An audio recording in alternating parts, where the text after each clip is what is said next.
Not a lot of people know, but Jem was the one who kept me company most of the nights I spent at the hospital when my mom was terminally ill with pancreatic cancer. In fact, Jem was the only other person in the room with me when my mom decided to let go of this earthly life and moved on to the spiritual plane. So much happened in a span of 2 minutes, and it was literally like an out-of-body experience for me. I was being pushed and pulled by so many currents of emotions in one instant that I was rendered immobile. But Jem, you were the string that tied me to solid ground. You refused to let me go so that I was able to do my job as Mama Eva's sentry on post at her bedside. Thank you for your company during those times. It showed me that I was never alone, though our times together were spent most in silence, other than praying the rosary. Thank you for just not fulfilling your duties as my cousin, but for also generously gifting me with your friendship.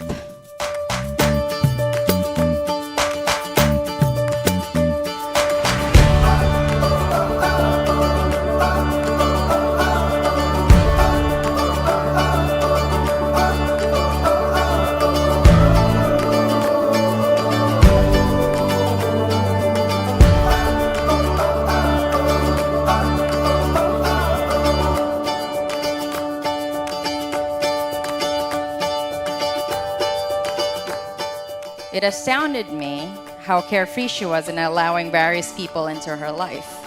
As you all know, we roll deep as a tight-knit family, and quite honestly, weary of outsiders, but not Jem.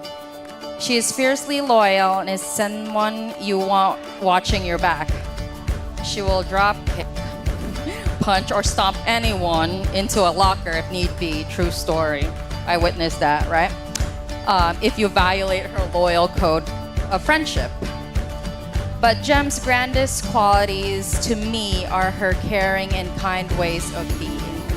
It doesn't matter what time of day or where, but she will pick you up, drop you off, wait for you, and assist you in your time of need.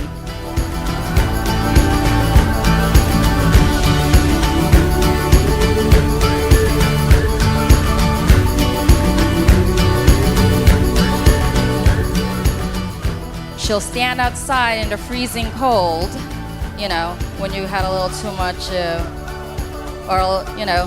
didn't take the suggested amount of that edible. a quarter. While everybody else is, having a great time in a club, right? She will do drive-bys of meds and food and soup, right? She will rub your back and stay with you until you feel better. So that to me is really what's special about her. Carlito, I've witnessed and experienced your loyalty and love for Jem one Christmas when we played that awful game of stealing gifts.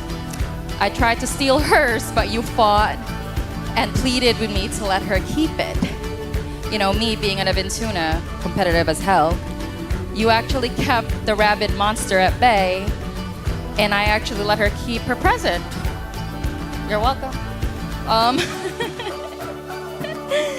But you assured me that night that Jem had finally found someone who will be there for her as much as she will always be there for others.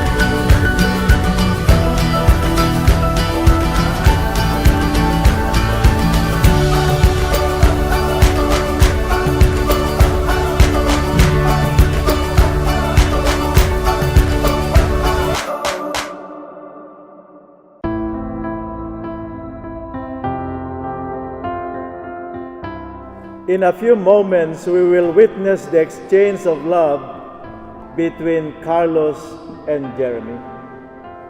The love that they are about to declare before us all is no simple, no ordinary love. In fact, it is the most special kind of love, a most sacred type of love. Certain spiritual writers have called it unconditional love.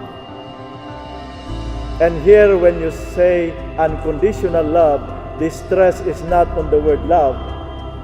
Here, the focus is on the word unconditional.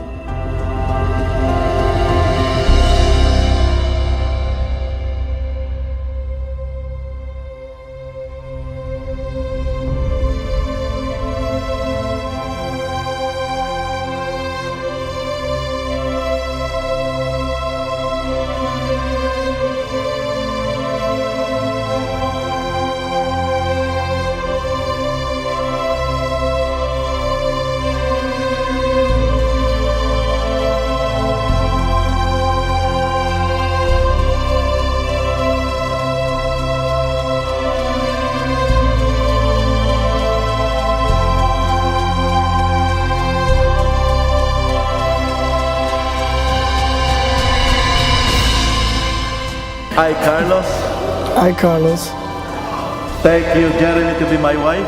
take you, Geremy, to be my wife. I promise to be faithful to you I promise to be faithful to you in good times and in bad, in good time and bad times, in sickness and in health, in sickness and health, to love you to love you and to honor you and to honor you all the days of my life. all the days of my life. Geremy, please follow me. I, Geremy, I, Geremy, take you, Carlos, to be my husband. take you, Carlos, as my husband. I promise to be faithful to you I promise to be faithful to you in good times and in bad, in good times and in bad, in sickness and in in health, sickness and in health, to love you to love you and to honor you and to honor you all the days of my life. all the days of my life. Before I say the final blessing, I'd like to once again congratulate in a very special way this newly wedded couple.